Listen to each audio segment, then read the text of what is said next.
মহান মুক্তিযুদ্ধে রাজারবাগ পুলিশ লাইন্সে পাকিস্তানি হানাদার বাহিনীর বিরুদ্ধে প্রথম সশস্ত্র প্রতিরোধ করেছিলেন পুলিশ বাহিনীর সদস্যরা।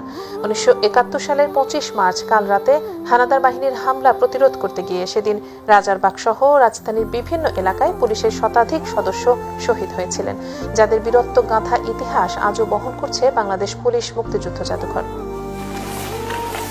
শহর থেকে গ্রাম, দিন কিংবা রাত, যখনই প্রয়োজন তখনই খাদ্য সামগ্রী নিয়ে ছুটে চলছেন পুলিশ সদস্যরা। করোনায় মৃত ব্যক্তির দাফন নিয়ে শুরু হয়েছে বিতর্ক। আতঙ্কে উপসর্গ নিয়ে মৃত অনেকের মরদেহ ফেলে যাচ্ছে পরিবার। মানবিক কারণে দাফনে এগিয়ে এসেছে পুলিশ, যদিও তাদের কাছে নেই পর্যাপ্ত ব্যক্তিগত সুরক্ষা সরঞ্জাম। বিশেষজ্ঞরা বলছেন, করোনায় মৃত্যু হলে সঠিক নিয়মে দাফন না করলে রয়েছে সংক্রমণের ঝুঁকি। দেশে প্রতিদিনই পাল্লা দিয়ে বাড়ছে করোনা রোগীর সংখ্যা, সেই সাথে বাড়ছে করোনায় মৃতের সংখ্যাও। এমন অবস্থায় দেশের বেশ কয়েকটি স্থানে করোনায় মৃত কিংবা উপসর্গ নিয়ে মারা যাওয়া ব্যক্তিদের লাশ গ্রহণে অসম্মতি জানায় পরিবারের লোকজন। এ অবস্থায় মৃতদের লাশ দাফনে এগিয়ে আসে পুলিশ, এমনকি জানাজার নামাজও তারাই পড়িয়েছে।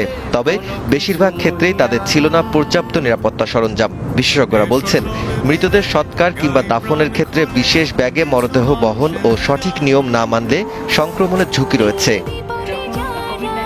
যে কোনো সময় মোবাইলে একটি কলেই করোনা রোগীর বাড়িতে অক্সিজেন নিয়ে হাজির হচ্ছেন পুলিশ সদস্যরা।